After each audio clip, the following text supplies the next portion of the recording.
سو جب آپ اس مشن پہ ہوں تو تعریف از اے ڈیزیز، تعریف از اے انڈیکیٹر کہ آپ صحیح مطلب یو ناٹ ڈیولپ یٹ کہ تعریف سے خوش ہو رہے ہیں، یو ناٹ ایون مطلب آپ غلط جگہ پہ آ گئے یا آپ صحیح جگہ پہ آ گئے، بندے غلط ہے. بٹ تعریف پہ انسان خوش تو ہوتا ہے سر. نہیں، تعریف پہ حیوان خوش ہوتا ہے، یہ اصول سمجھ لیں. The animal side of our. جی ہاں، تعریف پہ آپ کا حیوان خوش ہوتا ہے. یہ سب سے پہلا اصول، یہ لکھ لیں. دیکھیں قرآن شروع ہی اس بات سے ہوا ہے، اس لیے اتنا ضروری ٹاپک ہے کہ پہلے بیس اسٹارٹ کر لو. الحمدللہ رب العالمین. اب کسی اور کی کوئی تعریف نہیں ہو سکتی. تمام تعریفیں نہیں، یہ تو اردو میں ہے نا، تمام تعریفیں. ٹھیک ہے، یہ جس نے بھی اردو لکھی تھی اس کو نفسیات کا علم نہیں تھا.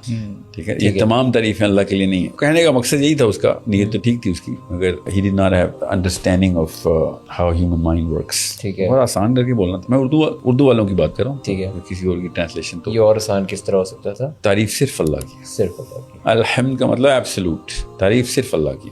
یہ کوئی راکٹ سائنس بات نہیں تھی، such a simple thing. Quran start ہو رہا ہے، راکٹ سائنس سے نہیں سٹارٹ کی. اللہ تعالیٰ نے تو سب سے پہلے بنیاد بتانی ہے کہ بھائی سب سے پہلے تو یہ جو کچھ بھی ہونے والا آگے اس قرآن میں، یہ تمہاری ڈیولپمنٹ کرے گا. اللہ کو ڈیولپمنٹ کی ضرورت نہیں ہے، یہ ہماری ڈیولپمنٹ کے لیے کتاب ہے. بالکل ٹھیک ہے. اللہ عز و جل نے کہا کہ الحمدللہ رب العالمین، کہ تعریف صرف اللہ ہی کی ہے. اب جو چیز بھی تم تعریف کے قابل دیکھو گے وہ اصل میں اللہ تعالیٰ کی نشانی ہے. بے شک نشانی کہ اللہ نے بنایا. یہ اللہ کا اپنا حسن ہے جو تمہیں دنیا میں، کائنات میں، انسانوں میں، انسان کی فطرہ میں، انبیاء میں، انبیاء کی حیات طیبہ میں نظر آتا ہے، ان کے کردار میں نظر آتا ہے. یہ اللہ کی نشانی ہے کہ اللہ نے یہ ہمیں فطرہ کے، کیونکہ انبیاء آئینے ہوتے ہیں، انبیاء نیکوں کو وہ حسن دکھاتے ہیں کہ ان کی فطرہ کا حسن. So it's just very clear and simple definition الحمدللہ کہ جب بھی آپ کسی بھی چیز کائنات پوری ملا لیں اور کائنات کے اندر جو کچھ بھی ہے وہ سب کا سب آپ کے سامنے ہو، تو آپ کو پتہ چلے گا کہ وہ اللہ عز و جل کی تعریف کے لیے ہی یہ کریشن ہوئی ہے.